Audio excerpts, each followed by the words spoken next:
प्रभु राम देव भगवान अल्लाह खुदा ईश आदि नाम एक ही शक्ति के हैं। वो कैसा है, कहां है, कैसे मिलता है, किसने देखा है?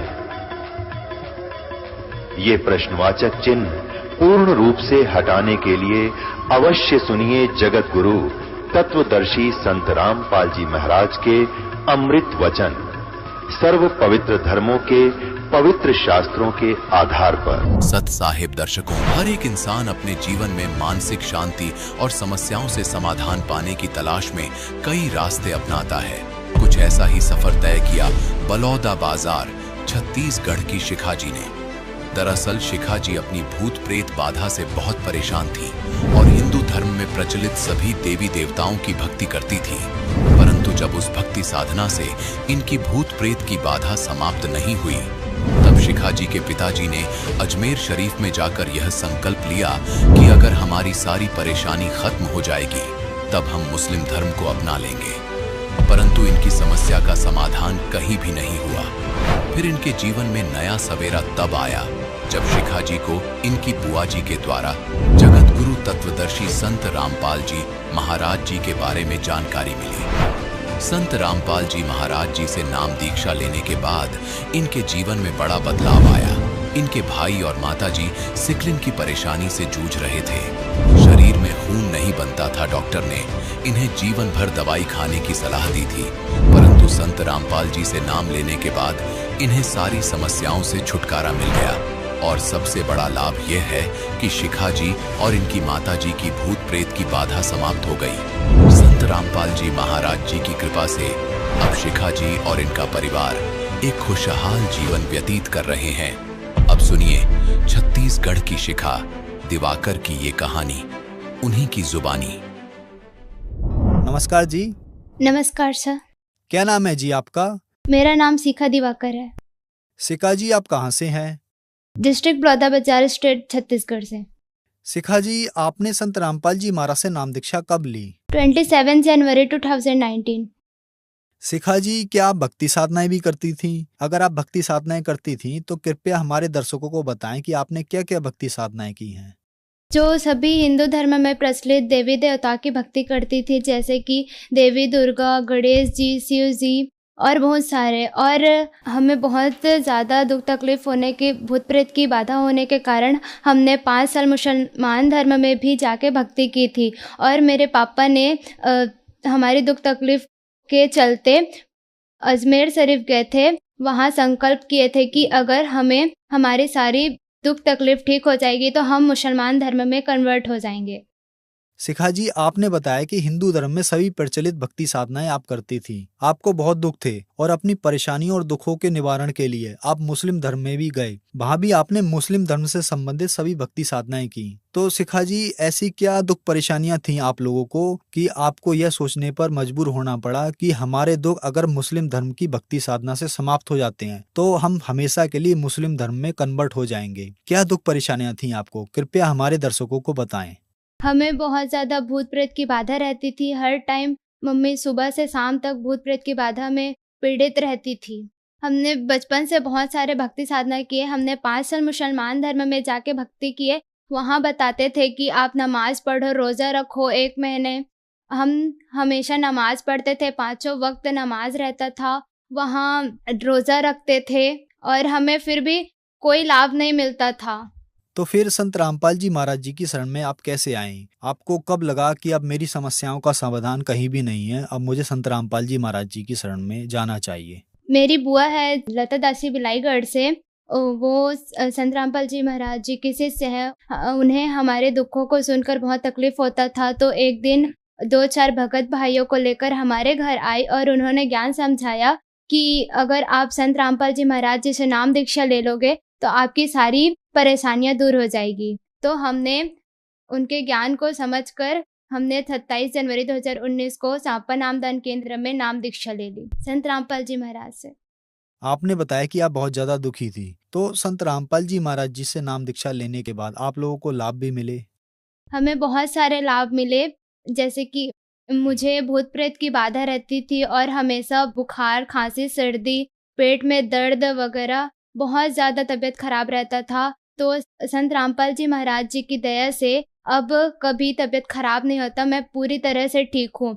और मेरी मम्मी को और भैया को सिकलिन की प्रॉब्लम थी जिसमें खून नहीं बनता, और हमने बहुत सारे डॉक्टरों को दिखाए।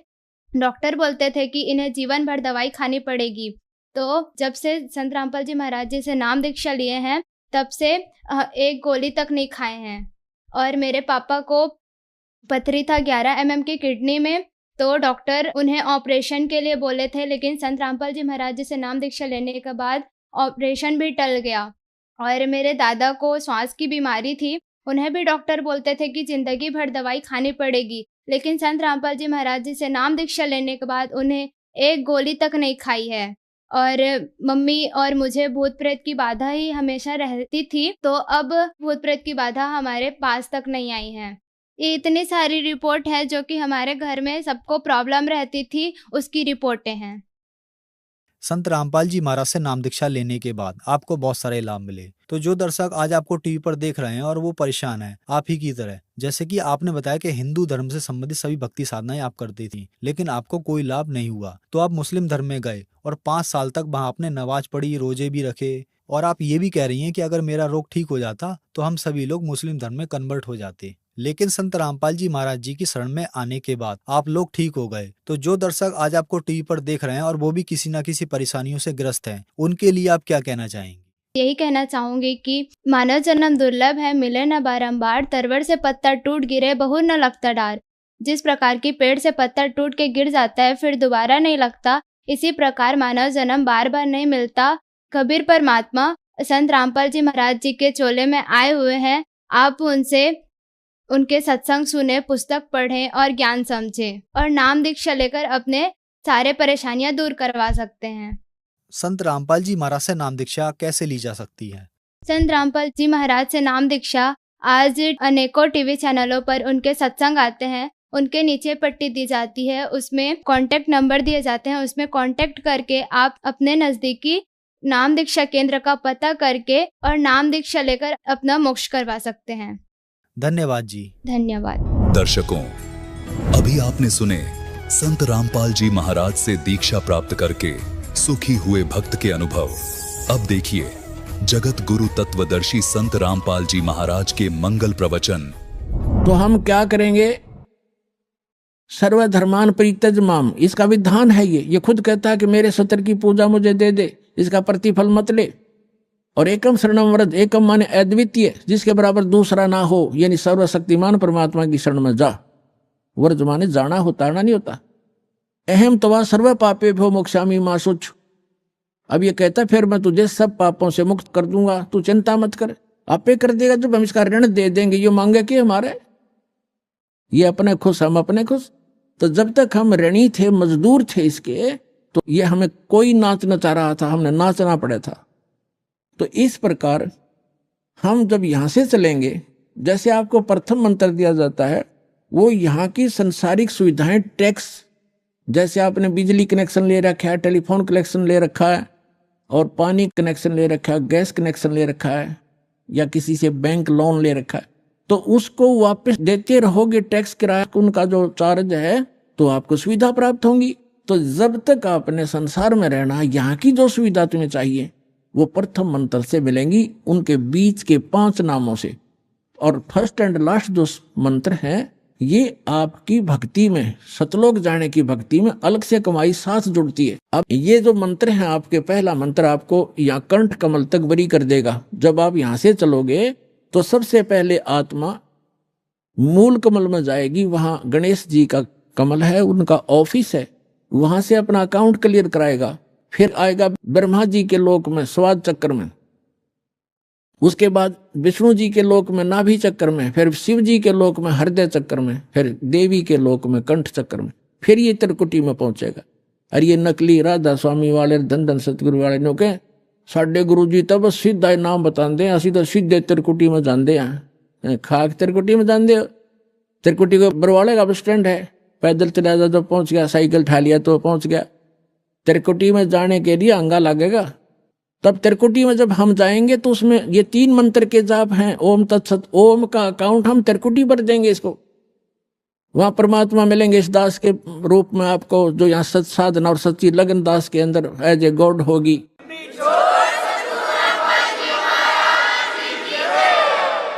तो उसको लेकर के परमात्मा जाएगा इस धर्मराज के दरबार में, जो यहाँ का न्यायाधीश है, और उसको ये गीता अध्याय नंबर 18 का श्लोक नंबर 66 यानी ये विधान कोड करेगा। ये दास आपका वहां वकील बनेगा।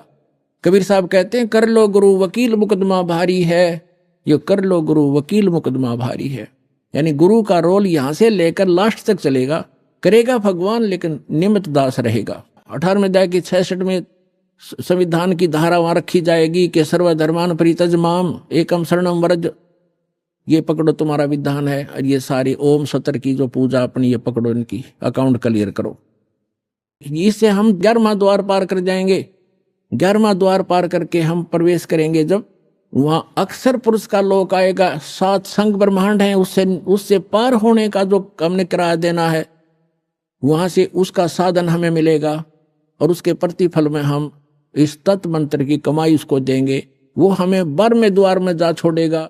12वां द्वार पार करके हम सतलोक चले जाएंगे। वहां जाकर फिर कभी लोग लौट कर संसार में नहीं आएंगे। बोलो सतगुरुदेव।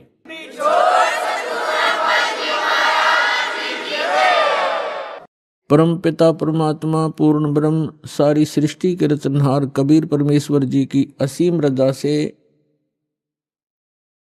आप सभी पुण्यात्माएं सत्संग सुनने के लिए उपस्थित हुए।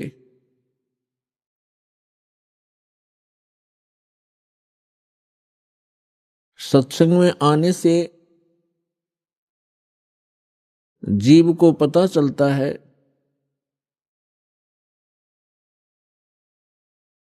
हम कौन हैं, कहां से आए हैं। यहां ये मरने और जीने की व्यवस्था किस कारण से बनी हुई है। इस बात को प्रत्येक प्राणी महसूस करता है। जन्म हुआ अच्छी बात, परिवार हो गया बहुत ही अच्छी बात, पुत्र पुत्री हुए, संपत्ति कोठी बनी, बस क्या कहने। और फिर मृत्यु, ये मृत्यु वाली बात है, ये खटकती है। अब ये मृत्यु जो होती है ये एकदम विपरीत स्थिति है। सारा जीवन संतान के पोषण में, संपत्ति के जोड़ने में, कोठी और महल बनाने में लगा देता है प्राणी। और 1 मिनट के बाद पता नहीं पुत्र की मृत्यु हो जाती है, पुत्री मर जाती है, पुत्र वधू मर जाती है, मां की मृत्यु हो जाती है, परिवार का परिवार भी नाश हो जाता है। तो यहां हमारी बुद्धि कभी नहीं जाती कि ऐसा क्यों हो रहा है। हमने एक ये परंपरा मान ली कि ऐसा होता ही है, ऐसा होता है, सबके साथ हो रहा है, इसलिए दुख तो होता है। लेकिन शेष बचे हुए ये सोचते हैं हम तो अभी कुशल हैं, बस ऐसे हम अटकलबाजी से यहां जी रहे हैं। तो परमात्मा कहते हैं, हमें समझाने के लिए परमात्मा अपने ऊपर ही उदाहरण दे रहे हैं। कबीर परमात्मा जी ये हमारे पिता हैं। साथी हमारे चले गए, हम भी चालन हारे, कोई कागज में बाकी रह रही, ताते लगी है वार। कोई कागज में बाकी है, कोई श्वास शेष हैं आपके, इसलिए देर लगी हुई है आपको। और जो चले गए संसार छोड़कर, उनके भी, उनकी आशाएं, उनके इरादे, उनकी सोच यही थी कि अभी मृत्यु नहीं होगी। फिर परमात्मा याद दिलाते हैं, स्वयं आकर के कबीर भगवान यथार्थ ज्ञान, यथार्थ भक्ति विधि अपने द्वारा रची हुई सृष्टि को ही भी वो खुद ही ठीक ठीक बताते हैं। और हम कहाँ थे ये हमें नहीं मालूम हो सकता, चाहे कितनी बात बनावे। ये तो रचनहार ही बता सकता है कि आप यहाँ क्यों दुखी हो रहे हो, ये मरने जीने की व्यवस्था कौन सी अच्छी है। इस बात को सभी मानते हैं कि अच्छी नहीं है। इसलिए परमात्मा हमें जगाना चाहते हैं, यथार्थ ज्ञान हमारे हृदय में उतारना चाहते हैं, पहले ये बता करके कि जिस व्यवस्था में आप व्यवस्थित हैं और जिन क्रियाओं में आप तत्पर हैं, यदि आप परमात्मा की साधना भक्ति नहीं करते हो, मोक्ष प्राप्ति का प्रयत्न नहीं कर रहे हो, तो ये क्रियाएं तो पशु पक्षी भी कर रहे हैं। तो मानव शरीर की क्या आवश्यकता थी, जिसमें परमात्मा ने अच्छी सोच दी है, बुद्धि दी है, और समय पर गर्मी सर्दी प्राकृतिक आपदाओं से बचने की व्यवस्था भी हम कर सकते हैं। जैसे गर्मी से बचने के लिए कोई झोंपड़ी महल मकान बना सकते हैं, इतनी बुद्धि भगवान ने दी है। समय पर आहार करने के लिए हम पूर्व संग्रह कर लेते हैं, अन्न इकट्ठा कर लेते हैं, और गर्मी सर्दी से बचने के लिए भी हम कोई झोंपड़ी महल बना लेते हैं। इसका उद्देश्य क्या है? इसका उद्देश्य ये है, इन सब सुविधाओं को परमात्मा ने इसलिए दिया है कि आप प्राकृतिक आपदाओं से डिस्टर्ब ना हो सकें और भक्ति करते रहें। जैसे परमात्मा की प्राप्ति में ये आत्मा उसी समय से व्याकुल है जिस समय से ये उस परम पिता के उस सुखमय सथल से, उस सतलोक से, अमरलोक से बिछुड़ कर आई है, उस परम पिता से दूर हुई है। उसी दिन से इसको आभास हो गया है कि जो सुख मैं छोड़ के आया हूं वो यहां नहीं है। उसकी खोज में फिर ये अपनी अटकलबाजी से, जीव सोच से सोचने लगता है, प्रयत्न करता है। जैसे कोई निर्धन है, वो सोचता है कि धनवान सुखी होंगे, धन में सुख होगा, और धनी व्यक्ति को स्वप्न में भी सुख नहीं होता। पुण्यात्माओं, निर्धन को तो ये बात जचे नहीं कि धनवान सुखी नहीं, लेकिन किसी धनवान यानी मायाधारी से मिलकर देखना, उसके ऊपर कितनी समस्याओं का पहाड़ होगा, आप सोच भी नहीं सकते। जहां माया है वहां शीतलता नहीं हो सकती, जहां भट्ठी अग्नि की तप रही हो वहां शीतलता नहीं हो सकती। ये माया अग्नि की भट्ठी है, इसके निकट बैठकर प्राणी कभी भी शीतलता महसूस नहीं कर सकता। धनी व्यक्ति सोचते हैं कि राजा लोग सुखी होंगे, राजा को सुख स्वप्न में भी नहीं होता। आपको ऐसा लगता है जैसे इसके आगे पीछे बड़ी सेना चलती है, बड़े बड़े अधिकारी सलूट लगा रहे होते हैं, ये महासुखी होगा, कारों में चलते हैं। सपने में भी सुख नहीं है इनको, क्योंकि हमने सुख का पता ही नहीं जो सुख होता है। राजा लोग समझते हैं कि ऊपर के ये देवता लोग सुखी होंगे स्वर्ग आदि में। स्वर्ग के देवता सोचते हैं इंद्र सुखी होगा, जो देवराज है, देवताओं का राजा है। और देवराज सोचता है कि ब्रह्मा विष्णु महेश सुखी हैं। ब्रह्मा विष्णु महेश कहते हैं हम स्वप्न में भी सुख नहीं हमारे को। आपने भगवान विष्णु की कथा पढ़ी होगी, बहुत बार सुनाई है, देवी भागवत प्रथम स्कंद में। खुद स्वीकार करते हैं श्री विष्णु जी, ब्रह्मा जी को बता रहे हैं कि मैं अधिकतर समय में तप करता हूं और तप से अपने बैटरी चार्ज करके सिद्धियां प्राप्त करके फिर राक्षसों के साथ युद्ध करता हूं। कभी मुश्किल से कोई समय मिलता है तो लक्ष्मी के साथ सुखपूर्वक समय बिता पाता हूं। तो खाक सुख है यहां पर। परमात्मा बताते हैं झूठे सुख को सुख कहे, ये मान रहा मन मोद, सकल चबीना काल का, कुछ मुख में कुछ गोद।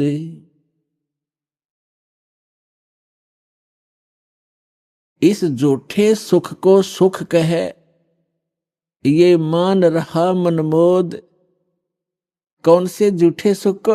एक व्यक्ति बता रहा था कि मेरे एक कन्या ने जन्म लिया, जन्म से उस कन्या के गुदा स्थान नहीं था। इसको देखकर मेरे ऊपर पहाड़ टूट गया समस्या का, महा दुखी हो गया मैं। डॉक्टर के यहां लेकर गया मेडिकल में। जिस वार्ड में मेरी बेटी को भर्ती किया उसमें ऐसे 3-4 केस और थे।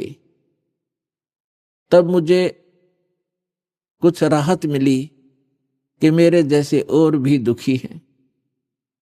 बताओ इससे क्या लाभ मिला उसको? अपना मन में मान लिया कि चलो और भी दुखी हैं तो मैं भी दुखी हूं, कोई बात नहीं। क्या वो दुख हल्का हो गया? क्या गुदा स्थान बन गया बेटी का? तो पुण्यात्माओं, इसे गंदे लोक में रह रहे हम। यह सुख नाम की चीज नहीं है। हम एक दूसरे को दुखी देखकर उससे हल्का दुख हो या उसके बराबर हो, हम अपने राहत मान लेते हैं। यहाँ कोई विकल्प नहीं है। जैसे एक व्यक्ति के 3 पुत्र थे, एक पुत्र की मृत्यु होगी, बहुत दुखी, बुरी तरह रो रहे हैं, आहार भी नहीं कर रहे हैं। शोक व्यक्त करने वाले व्यक्तियों में एक ऐसा व्यक्ति उपस्थित था जिसका एक ही पुत्र था, वही मृत्यु को प्राप्त हो चुका था। तो सांत्वना देने वालों ने कहा कि देख भाई, यहां तो ऐसा ही है, सभी की मृत्यु होती है, ये तो भगवान हवाला बात है, चिंता मत करो। देखो ये भाई बैठा है, इसको देख कर जी ले। इसका इकलौता पुत्र था, उसी की मृत्यु होगी, ये भी तो अपना समय व्यतीत कर रहा है, धैर्य कर। तो तब उस व्यक्ति को कुछ होशी आई, हाथ मुंह धोए, कुछ देर में खाना भी खा लिया। अब उसने ये सुख मान लिया कि देख इस बेचारे का इकलौता पुत्र था और वो ही मर गया, मृत्यु को प्राप्त हो गया। शुक्र है मेरे तो 3 थे, मेरा तो एक ही मरा है, 2 तो बचे हैं। पहले इससे सुख मान लिया। क्या वो बेटा वापस आ गया? तो यहां परमात्मा कहते हैं झूठे सुख को सुख है, ये मान रहा मनमोद, और सकल चबीना काल का, कुछ मुख में कुछ गोद। यहां क्या बताते हैं? भाई तन दर सुखिया कोई न देखा, जो देखा सो दुखिया हो। उदय अस्त की बात करते हैं, मन सबका किया विवेक का हो, सबका किया विवेक का हो। घाटे बाधे सब जग दुखिया, के गृहस्थी बैरागी हो। लाभ हानि से सब कोई दुखिया, के गृहस्थी बैरागी हो। सुख देव ने दुख के डर से, गर्भ में माया त्यागी हो, गर्भ में माया त्यागी हो। तंदर सुखिया कोई न देखा, जो देखा सो दुखिया हो।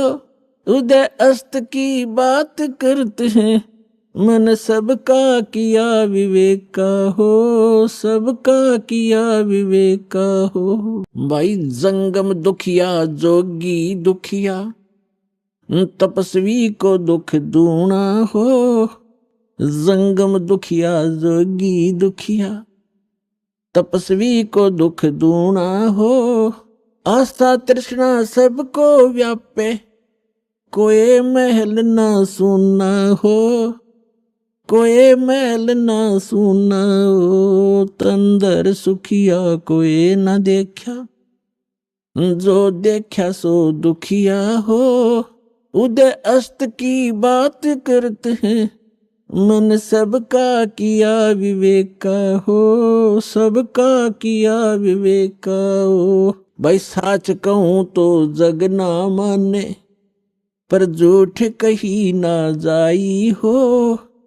साच कहूं तो ये जग ना माने, पर झूठ कही ना जाई हो। ये ब्रह्मा विष्णु शिव जी दुखिया, जिन ये राह चलाई हो, जिन ये राह चलाई हो। तंदर सुखिया कोई न देखा, जो देखा सो दुखिया हो। उदय अस्त की बात करते हैं, मन सबका किया विवेका हो, सबका किया विवेका हो। सुरपति दुखिया भूपति दुखिया, रंक दुखी बपरीती हो। सुरपति दुखिया भूपति दुखिया, रंक दुखी बपरीती हो। कहें कबीर और सब दुखिया, एक संत सुखी मन जीती हो, संत सुखी मन जीती हो। तंदर सुखिया कोई न देखा, जो देखा सो दुखिया हो। उदय अस्त की बात करते हैं, मन सबका किया विवेका हो, सबका किया विवेका हो। सुरपति दुखिया भूपति दुखिया, रंक दुखी बपरीती हो। सुरपति दुखिया भूपति दुखिया, रंक दुखी बपरीती हो। कहे कबीर और सब दुखिया, एक संत सुखी मन जीती हो, संत सुखी मन जीती हो। पुण्यात्माओं, सौभाग्य आपका, आप जी को ये यथार्थ ज्ञान अमृत वचन सुनने को मिले, सौभाग्य प्राप्त हुआ आपको। भक्ति मुक्ति के दाता सतगुरु ये भटकत प्राण फिरंदा, उस साहिब के हुक्म बिना नी तरवर पात हिलंदा। उस परमात्मा कबीर भगवान की, अल्लाह अकबर की, उस महान परमेश्वर की आपके ऊपर असीम रजा है और आप युगों युगों के बहुत पुण्यकर्मी प्राणी हो, जो ऐसे भाग दौड़ के जीवन से समय निकालकर यहां परमात्मा के दरबार में पहुंच पाते हो।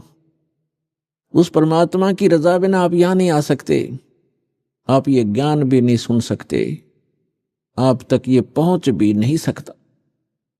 इस ज्ञान को आप तक पहुंचाने के लिए परमात्मा ने 600 वर्ष पहले प्रयत्न किए, और उन दुष्ट लोगों ने, स्वार्थी नकली गुरुओं ने अपनी रोजी रोटी को उत्तम मानते हुए, प्रथम मानकर अपने स्वार्थ को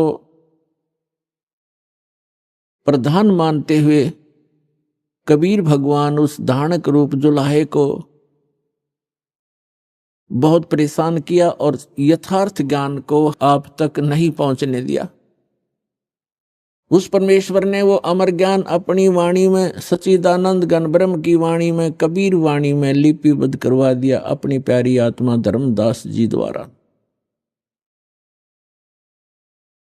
अब उस ज्ञान को, परमात्मा के उस विधान को, जो 600 वर्ष पहले परमेश्वर अपने द्वारा रची हुई सृष्टि की जानकारी, और हम कौन हैं, कहां से आए हैं, यहां क्यों दुखी हो रहे हैं, जन्म और मृत्यु का कारण क्या है, ये सब कुछ उस समय बताना चाहते थे, लेकिन इन नकली धर्म गुरुओं ने, इन दुष्ट लोगों ने हमारे तक ये पहुंचने नहीं दिया। परमात्मा का घोर विरोध करा दिया, उनको काटने, मारने, बुरी तरह परेशान करने पर ही लगे रहे, जनता को भ्रमित करते रहे। उस परमेश्वर ने कहा था कि जब 5500 वर्ष कलयुग बीत जाएगा, उस समय सभी अपनी प्यारी आत्माओं को शिक्षित करूंगा, पूरे मानव समाज को, और सभी धर्म के धर्मी अपने धर्म ग्रंथों को सच मानते, और जिन गुरुओं को हम शास्त्र विज मानते थे वो अपने ही सदग्रंथों से अनभिज थे, अपरिचित थे, अज्ञानी थे, और हम उनको केवल संस्कृत भाषा जानने के कारण उन पर विश्वास किया करते थे कि सभी सदग्रंथ संस्कृत भाषा में हैं और ये हमारे हिंदू धर्मगुरु संस्कृत भाषा पढ़े हैं, इन्होंने सदग्रंथों को ठीक ठीक जाना होगा, ये सही बता रहे।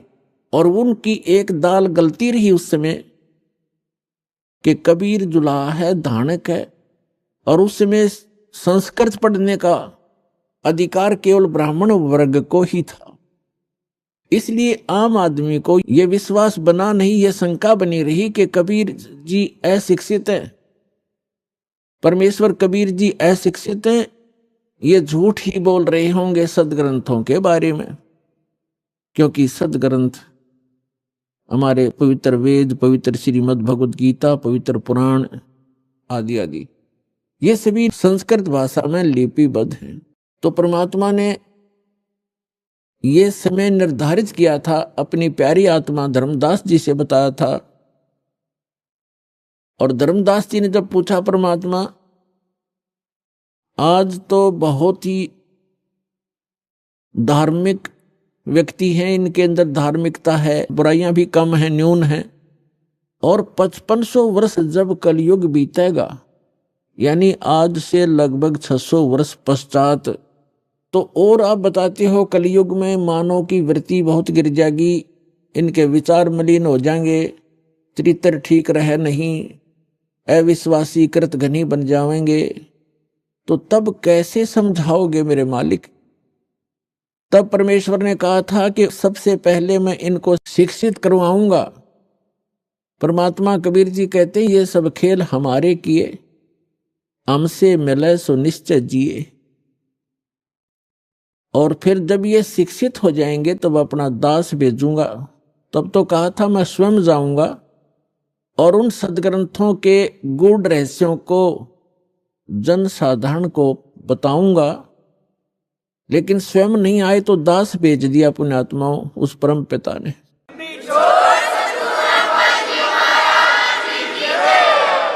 और आज आप देख रहे हो ये इलेक्ट्रॉनिक सिस्टम, इलेक्ट्रॉनिक उपकरण, इंटरनेट सिस्टम, ईमेल, प्रोजेक्टर, ये सीडी, डीवीडी, पेन ड्राइव, ये जो भी टेक्निक है उस परम पिता कबीर भगवान की दी हुई है मानव को। ये मानव सत्र की सोच नहीं, ये सत्कर मान लेना। अगर ये मानव की सोच होती तो लगभग 40 लाख वर्ष तो इस चतुर्युगी के बीत गए हैं और आज तक ये टेक्निक उपलब्ध नहीं हुई, मानव नहीं खोज सका। ये परमात्मा ने कलयुग इसलिए नाम रखा इसका कि इसमें मशीनरी युग होगा, टेक्निक इसके अंदर परमात्मा अपने बच्चों को देंगे। और उसका मूल उद्देश्य ये है कि इस तत्व ज्ञान को जो 600 वर्ष पहले परमात्मा कबीर जी बताना चाहते थे, आज घर बैठे अपने बच्चों को इन टीवी के माध्यम से, इंटरनेट के माध्यम से, ये जो यूट्यूब आदि बन गए हैं, इनके माध्यम से घर बैठे ये अमृत ज्ञान बताऊंगा और तब ये समझ जाएंगे और मेरे पास आ जाएंगे, अपना कल्याण करवा लेंगे। तो ये सारा कुछ जो उपकरण बनवाए हैं परमात्मा ने, गॉड गिवन ये माइंड है, जीव का अपना सतर की सोच नहीं है, ना ये बना सकता है। और जैसे अभी इस दास का जन्म हुआ किसान परिवार में, 50 वर्ष पहले जब हम 10-12 वर्ष के थे, हमारे यहाँ जो गेहूं की कनक को निकालते थे उसमें से भूसा अलग और कणक अलग करने के लिए एक 50 मन गेहूं के लिए 1 महीना लगता था। उसके ऊपर बैल घुमाते रहते थे, एक छड़ा बांध के पीछे बैलों के उसको घुमाते रहते थे। कम से कम 1 महीने में जाकर 20 दिन में जाकर के वो बारीक होता था, तब उसको बरसा बरस गेहूं अलग और भूसा अलग करते थे।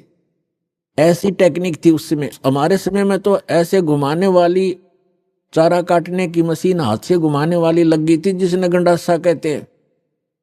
और उससे पहले हमने देखे हमारे दादाजी हाथ से ऐसे काटा करते थे, ऐसे। और पीछे जाओगे तो क्या होगा? तो कहने का भाव ये है कि जो आज टेक्निक प्राप्त है ये गॉड कबीर गिवन है, ताकि आप अपने सदग्रंथों को इन प्रोजेक्टर और डीवीडी के माध्यम से रूबरू देख सकें, आंखों देख सकें, फिर मिला सकें अपने आपके घर उपलब्ध होती हैं ये सभी सदग्रंथ। और दयाकरी परमात्मा ने के अनुवादित करवा दिया उन्हीं के द्वारा, जिनको ज्ञान नहीं था तो उनको भाषा आती थी, जहां उनकी बुद्धि काम करना बंद कर गई वहां तो गलत कर दिया, और जहां साधारण अनुवाद थे उन्होंने कर दिए, कहां स्लिप करी उनकी बुद्धि। जैसे श्रीमद् भगवत गीता अध्याय नंबर 7 के मंत्र नंबर 18 में अनुत्तम गति शब्द है। गीता ज्ञान दाता अपने से अन्य परमात्मा के विषय में जानकारी देता है और अपने विषय में भी जानकारी देता है। लेकिन गीता अनुवाद करने वालों का दृष्टिकोण यही रहा कि श्री कृष्ण जो है ये सुप्रीम पावर है, श्री कृष्ण इज विष्णु। ये विष्णु जी को सुप्रीम पावर मानकर ये मानते रहे कि श्रीमद् भगवत गीता का ज्ञान श्री विष्णु जी ने दिया है श्री कृष्ण रूप में। श्री कृष्ण भी विष्णु ही थे, ये खुद मानते हैं हमारे धर्मगुरु। तो इन्होंने श्रीमद् भगवत गीता को ठीक से ना समझकर, क्योंकि उनको सृष्टि रचना का ज्ञान नहीं था, जिस कारण से उन्होंने श्री कृष्ण को ही मूल परमात्मा मान लिया। जबकि गीता अध्याय नंबर 15 के श्लोक 16 और 17 में 3 प्रभु बताए हैं, 3 पुरुष बताए हैं। एक सरपुरुष है ब्रह्म, जिसको सरब्रह्म भी कहा जाता है। सरब्रह्म ये केवल 21 ब्रह्मांड का स्वामी है। और दूसरा अक्षर पुरुष, इसको अक्षर ब्रह्म भी कहते हैं, इसको पर ब्रह्म भी कहते हैं। ये 7 संख ब्रह्मांड का स्वामी है, प्रभु है, पुरुष है, मालिक है। पुरुष कहो परमात्मा को। श्रीमद् भगवत गीता अध्याय नंबर 15 के श्लोक नंबर 16 में कहा कि 2 पुरुष हैं इस संसार में, पृथ्वी वाले लोकों में, और ये भी नाशवान और इनके अंतर्गत जितने प्राणी हैं वो भी नाशवान है। जीव आत्मा किसी की नहीं मरती, वो तो पशु पक्षी की भी नहीं मरती। श्रीमद् भगवत गीता अध्याय नंबर 15 के श्लोक नंबर 17 में तुरंत कहा है उत्तम पुरुष है तू अन्य। पुरुष माने परमात्मा, प्रभु, स्वामी। उत्तम पुरुष यानी पुरुषोत्तम। पुरुषोत्तम तो इन दोनों से कोई भिन्न है। सरपुरुष और अक्षर पुरुष जो 16वें श्लोक में बताए, इनसे कोई भिन्न है, वो वास्तव में परमात्मा कहा जाता है। उत्तम पुरुष है तू अन्य परमात्मा इति उदाहरते, यह लोकतरम आविश्य विभर्ति अवय ईश्वर है। उत्तम पुरुष यानी पुरुषोत्तम, श्रेष्ठ भगवान, सही परमात्मा तो इन दोनों से कोई और है, अन्य है, और वही परमात्मा कहलाता है, वो परमात्मा कहा जाता है। और वही तीनों लोकों में प्रवेश करके सबका धारण पोषण करता है। श्रीमद् भगवत गीता अध्याय नंबर 15 के श्लोक नंबर 1 से 4 में एक विशेष विवेचन है कि उल्टा लटका हुआ संसार रूपी वृक्ष जानो, जिसकी ऊपर को जड़ तो समझो मूल मालिक है। वो उत्तम पुरुष है तू अन्य जो है वो तो है जड़, मूल, और उसके बाद जो जमीन से बाहर दिखाई देता है वो सारा पेड़ होता है। उसके फिर विभाग बताए हैं। जो तना है वो अक्षर पुरुष है, और उससे कोई मोटी डार निकलती है वो सर पुरुष समझो। और उस सर पुरुष के आगे जो 3 शाखा हैं, रजगुण ब्रह्मा, सतगुण विष्णु, तमगुण शिव जी, वो देव हैं। ये तीनों ब्रह्मा विष्णु महेश हैं। और 5 रूप संसार उस परमेश्वर ने श्रीमद् भगवत गीता अध्याय नंबर 15 के श्लोक नंबर 1 में बताया है। उसी का विवरण अपनी सिंपल लैंग्वेज में सच्चिदानंद घन ब्रह्म की वाणी में कहा कि अक्षर पुरुष एक पेड़ है और सरपुरुष वाकी डार। सरपुरुष कहते हैं ज्योति निरंजन काल को, और इस काल के 3 पुत्र हैं, रजगुण ब्रह्मा, सतगुण विष्णु, तमगुण शिव जी। इस सरपुरुष के पुत्र हैं 3, ब्रह्मा विष्णु महेश। अक्षर पुरुष एक पेड़ है, सरपुरुष वाकी डार, और तीनों देवा शाखा हैं। ये 5 रूप संसार। तो इस पूरे प्रकरण में ब्रह्मा विष्णु महेश की क्या स्थिति है? ये इस ब्रह्म के पुत्र हैं, और ब्रह्मा विष्णु महेश की माता दुर्गा है, अष्टंगी देवी। तो विष्णु जी कौन है? विष्णु जी एक ब्रह्मांड में एक विभाग के विभागीय मंत्री हैं, सतोगुण विभाग के। और ये 3 भाई हैं, तीनों का अलग अलग विभाग है। रजोगुण विभाग के मंत्री मालिक प्रभु स्वामी ब्रह्मा जी और सतोगुण विभाग के स्वामी श्री विष्णु जी और तमोगुण विभाग के स्वामी प्रभु श्री शंकर जी। ये एक ब्रह्मांड में केवल एक विभागीय मंत्री हैं और इनका पिता जो ब्रह्म है सरपुरुष, वो एक ब्रह्मांड के अंदर मुख्य मंत्री का रोल करता है। ऐसे ऐसे 21 ब्रह्मांड हैं सरपुरुष के, जिसको ज्योत स्वरूपी निरंजन काल भी कहा जाता, जिसके लोक में हम रह रहे हैं। और फिर है अक्षर पुरुष। अक्षर पुरुष के 7 शंख, नील पद्म शंख, 7 शंख ब्रह्मांड हैं। और फिर तीसरा रहा वो परम अक्षर पुरुष, उत्तम पुरुषत्वन्य, वो ओवरऑल कंट्रोलर है असंख्य ब्रह्मांड इंक्लूडिंग सरपुरुष एंड अक्षर पुरुष। अभी आपने सुने संत रामपाल जी महाराज के मंगल प्रवचन। आइए अब सुनते हैं संत रामपाल जी महाराज से नाम दीक्षा लेकर सतभक्ति करके अद्भुत लाभ प्राप्त करने वाले अनुयायी के विचार। दर्शकों, एक सुखमय जीवन के लिए सबसे महत्वपूर्ण धन है स्वस्थ शरीर। परंतु इस कलयुग में हर प्राणी किसी न किसी दुख से ग्रस्त है, जिसमें शारीरिक बीमारियों का कष्ट झेलने वालों की संख्या भी कम नहीं है। ऐसी ही कठिनाइयों का सामना कर रही थी मध्य प्रदेश की रहने वाली मिथिलेश जी। ये भी अन्य महिलाओं की तरह देवी देवताओं में गहरी आस्था रखती थी और पूजा पाठ पर काफी धन भी खर्च करती थी। लेकिन इतनी सारी साधना के बावजूद इनकी शारीरिक स्थिति लगातार बिगड़ती जा रही थी। पूरे शरीर में सूजन, थायराइड और बीपी की गंभीर समस्याओं से ये बेहद परेशान थी। निरंतर पूजा पाठ के बाद भी इनकी बीमारियां ठीक नहीं हो रही थीं और इसी निराशा के बीच इन्हें मिली एक आशा की किरण। तत्वदर्शी संत रामपाल जी महाराज से नाम दीक्षा ग्रहण करने के बाद इनके साथ जो चमत्कार हुए वो अविश्वसनीय थे। डॉक्टरों ने जहां ऑपरेशन की सलाह दी थी, वहीं संत जी की कृपा से इनका ऑपरेशन टल गया और अब ये पूरी तरह स्वस्थ हैं। इसके साथ ही इनकी आर्थिक स्थिति में भी बहुत सुधार हुआ।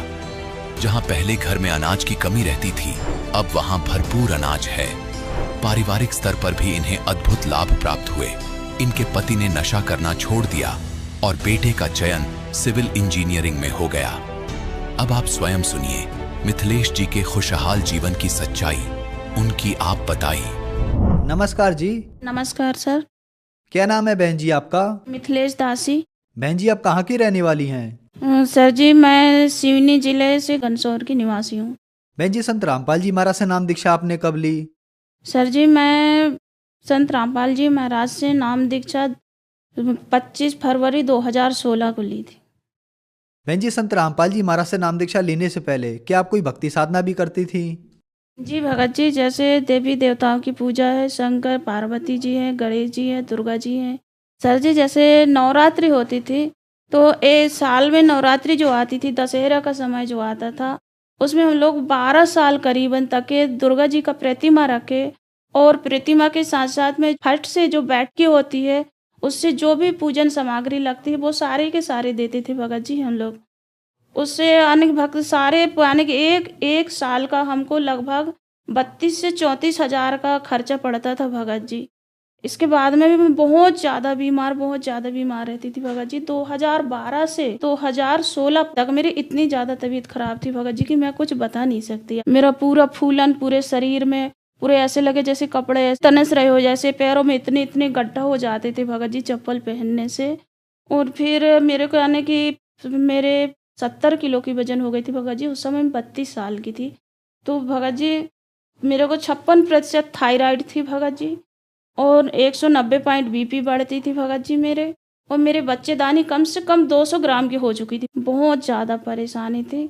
बहन जी आपने बताया कि आप देवी की भक्ति करती थी, दुर्गा माता में आपकी बहुत गहरी आस्था थी, लेकिन उन साधनाओं से आपको कोई लाभ नहीं हुआ, आपको परेशानी ही परेशानी आई। तो फिर संत रामपाल जी महाराज की शरण में आप कैसे आईं? मेरे पति जो हैं वो टीचर हैं, उनके दोस्त थे वो जेंट्स टेलर थे। शायद उन लोगों ने कुछ थोड़ा बहुत इनको समझाया होगा, तो ये बोले बगैर गुरु के मोक्ष तो नहीं होता, आप तो गुरु बना रखे पर हमको गुरु बनाना है और हम गुरु बनाएंगे।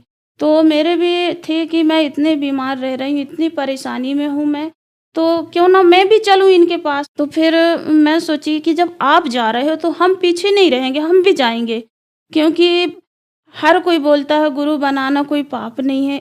जैसे डॉक्टर है, एक डॉक्टर के पास हम लोग गए तो उससे आराम नहीं मिली, दूसरे के पास गए, दूसरे से भी आराम नहीं मिली, तीसरे के पास।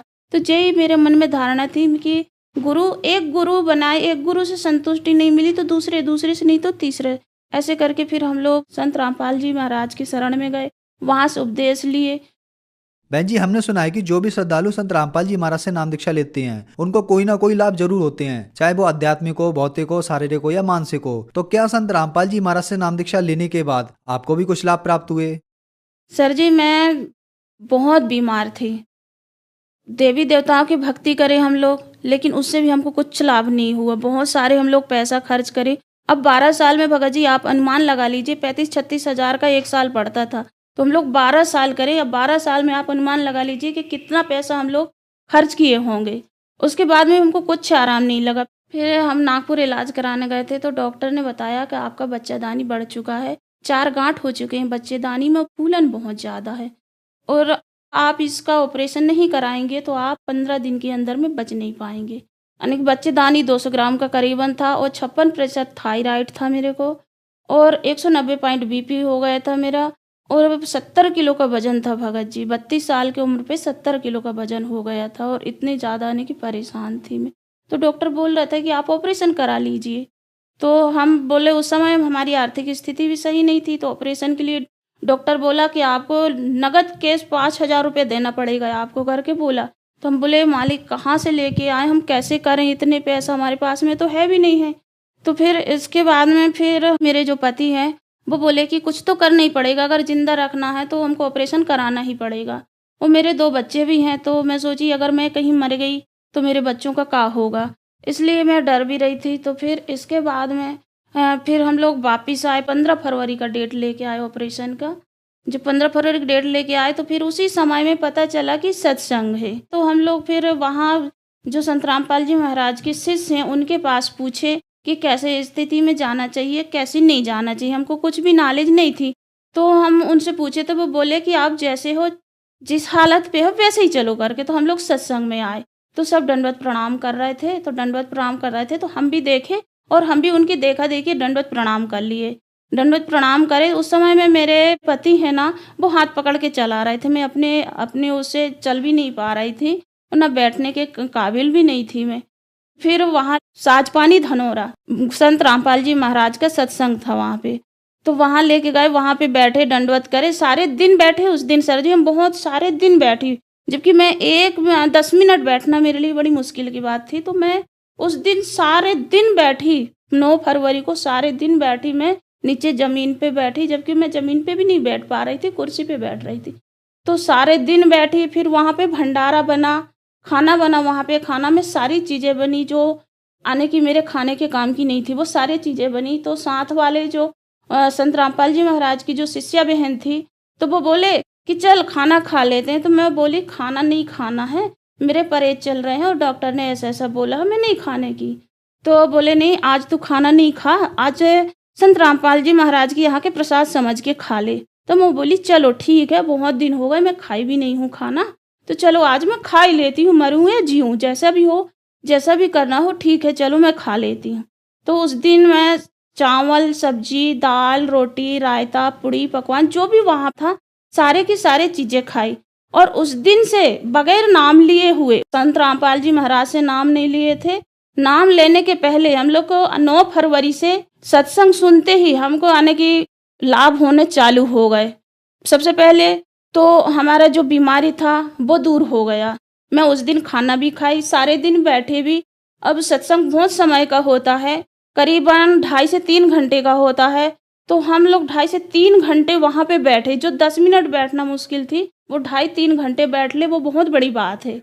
तो फिर वहाँ बैठी, वहाँ से खाना खाई, मैं सारे खाना खाई, नमक मिर्ची सारी चीज़ें जो मैं खा नहीं रही थी, 4 साल से नहीं खा रही थी, वो मैं वहाँ खाई। खाने के बाद में मैं घर आई। घर आने के बाद मेरे को इतना हल्का लगा, इतना हल्का लगा जैसे मेरे सार से सारे बोझ उतर चुके हैं।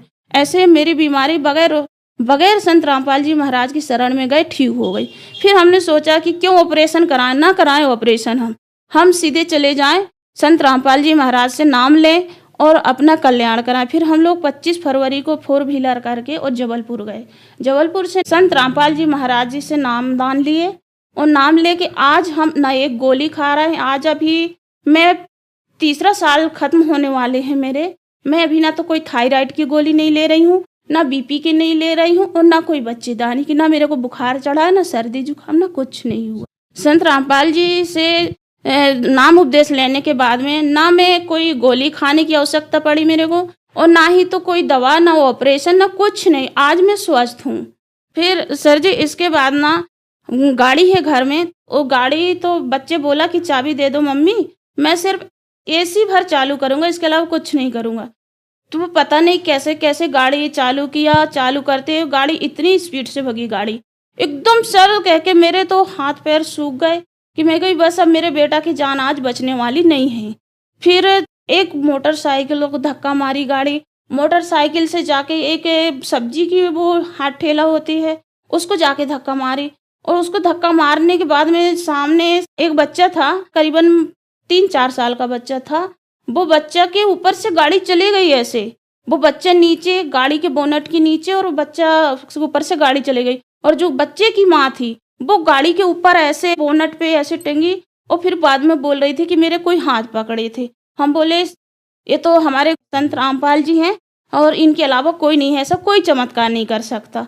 तो फिर वो जो फ्लैक्स लगा थे, संत रामपाल जी का फ्लैक्स था, अवस जानी वाला रोड के पास ऐसे पुलिया है वहाँ पे लगा है, तो वहाँ पे जाके गाड़ी रुक चुकी थी। तो फिर हम लोग उनका इलाज कराए, वो बच्चे का इलाज कराए, तो डॉक्टर बोल दिया नहीं यहाँ पे नहीं होगा। तो उसके यहाँ पे हाथ पे जो यहाँ पे लगी थी, यहाँ पे और पैर पे लगी थी बच्चे को, वो 3-4 साल के बच्चे का। तो फिर लेके आए घनसौर, वो बोले हमारे डॉक्टर है उसके पास करो, तो एक साहू डॉक्टर है उसके पास लेके गए।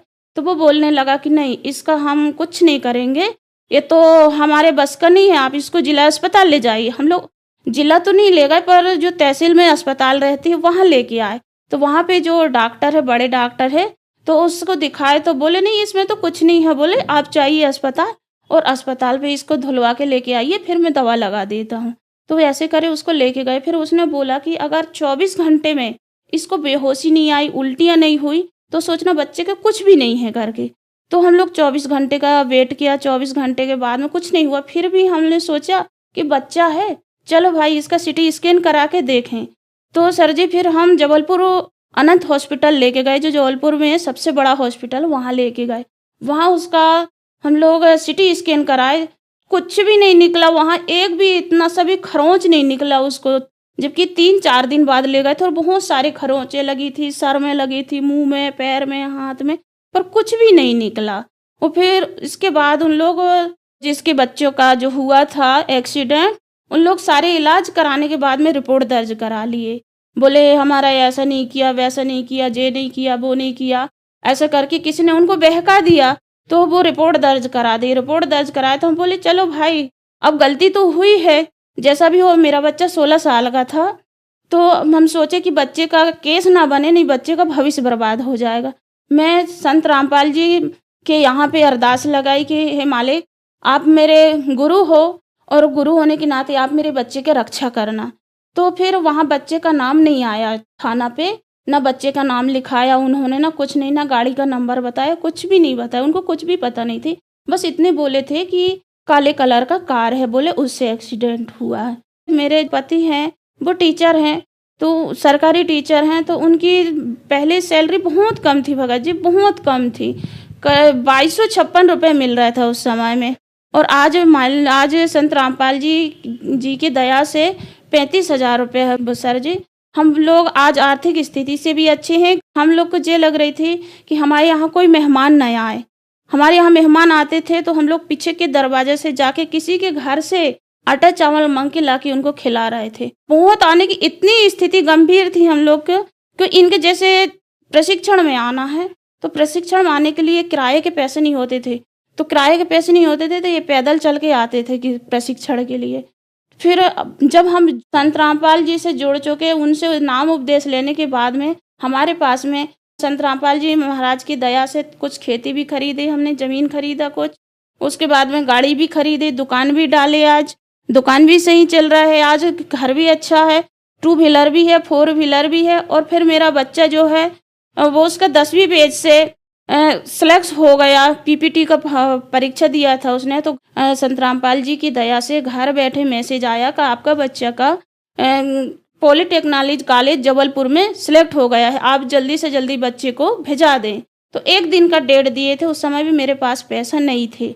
मैं बोली कहाँ से इतने पैसा लेके आऊँ, कैसा करूँ कैसा ना करूँ।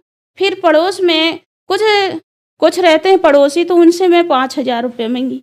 तो 5,000 रुपये मांग के और मैं अपने पति और अपने बेटे को जबलपुर भेजाई। तो वहाँ पे सारे दिन खड़े होना पड़ा, 12 बजे से शाम के 5 बजे तक। फिर इसका नंबर लगा, इसका एडमिशन हुआ। तो एडमिशन में हम लोग पहले ITI पे करा दिए थे इसका एडमिशन। तो ITI पे एडमिशन कराए तो वो वहाँ से अंक सूची में लिख के गया था कि इसका TC इसलिए निकल रहा है कि ये ITI कर रहा है। तो उन लोग ITI वाले ने काटा नहीं। फिर वो बोले कि आपका एडमिशन तो नहीं हो पाएगा, बोले आप लोग ऐसा लिखवा के लाए, इसको सुधरवाइए। जब हो गया एडमिशन और समय भी नहीं है, तो फिर हमने बोला कि नहीं, अब हम तो परमात्मा ही यानी कि संत रामपाल जी दया करेंगे हमारे बच्चों पे। तो हमने उनसे डेट मांगा कि भाई देखिए आप एडमिशन कर लीजिए, सर जी एडमिशन कर लीजिए, आप बोलोगे तो हम कल लेके आ जाएंगे शाम तक के। तो बोले ठीक है, आप कल इसको ठीक करा के लेके आ जाना। तो बच्चे का फिर सिविल इंजीनियरिंग में एडमिशन भी हो गया और आज बच्चा सिविल इंजीनियरिंग कर रहा है और छोटे वाला 12वीं कर रहा है इस साल, संत रामपाल जी की दया से। मेरे पति पहले शराब भी पीते थे, शराब भी बहुत पीते थे और तंबाकू खाते थे और पान तो अगर सुबह पान नहीं मिला तो सोचो खाना नहीं पचता था उनको। ऐसे डेली पान और तंबाकू गुटखा और बीड़ी सिगरेट जो चोरी करते थे, मेरे सामने तो नहीं करते थे पर चोरी करते थे। और आज संत रामपाल जी की दया से ना तो गुटखा खाते हैं, ना पान खाते हैं, ना शराब पीते हैं, ना मांस, कुछ नहीं खाते हैं। अब संत रामपाल जी महाराज की दया से सारी चीज़ें जो बुराइयां थी वो सारी छूट चुकी हैं। अब हम लोग घर में भी अच्छे हैं और सब चीज़ से अच्छे रह रहे हैं। बहन जी, संत रामपाल जी महाराज से नाम दीक्षा लेने के बाद आपको बहुत सारे लाभ प्राप्त हुए। जो श्रद्धालु आज आपको देख रहे हैं, आप उन्हें क्या संदेश देना चाहेंगी? सर जी, मैं उन बहनों से या उन भाइयों से मैं हाथ जोड़ के प्रार्थना करना चाहती हूँ कि मानुष जन्म दुर्लभ है, मिले न बारंबार, तरुअर से पत्ता टूट गिरे बहु न लगता डार। अगर मानुष जन्म मिला है तो हमको सद्भक्ति करना चाहिए और सद्भक्ति हमको ग्रंथों से मिलेगी और ग्रंथ को बताएंगे संत रामपाल जी महाराज। उनके अलावा इस विश्व में कोई भी ऐसा नहीं है जो सद्भक्ति हमको बता सके। तो हम इन बहनों से मैं यही प्रार्थना करती हूँ कि सत्संग सुने। शाम के चैनल पे सत्संग आती है संत रामपाल जी का, प्रतिदिन सत्संग सुने। फिर पुस्तक सेवा जारी है, पुस्तक लें, पुस्तक पढ़ें। ज्ञान गंगा है, जीने की राह है, गीता तेरा ज्ञान अमृत है, अंधश्रद्धा खतरा भक्ति ये जान है। इनको पढ़ें, अच्छे से समझें और संत रामपाल जी महाराज से नाम उपदेश लें और अपना कल्याण कराएं। बहन जी, संत रामपाल जी महाराज से नाम दीक्षा कैसे ले सकते हैं? देखिए सर जी, जैसे हम लोग सत्संग सुनते हैं, सत्संग सुनने समय जो पट्टी पड़ती है, पीली कलर की पट्टी जो पड़ती है, उसमें पूरा नाम पता आता है कि हम कैसा उपदेश लें, कैसा लें। भक्तों का वहाँ पे नंबर रहता है, वो नंबर को डायल करें, नंबर घर में नोट करके रखें और वो नंबर से फ़ोन लगाएं तो आपको आपके स्टेट में कहाँ पे या आपके जिला पे कहाँ पे नामदान केंद्र है वो सब आपको पता चल जाएगा और उस नंबर से आप जाके और अपने नामदान केंद्र पे आप नाम ले सकते हैं। धन्यवाद जी। चाहे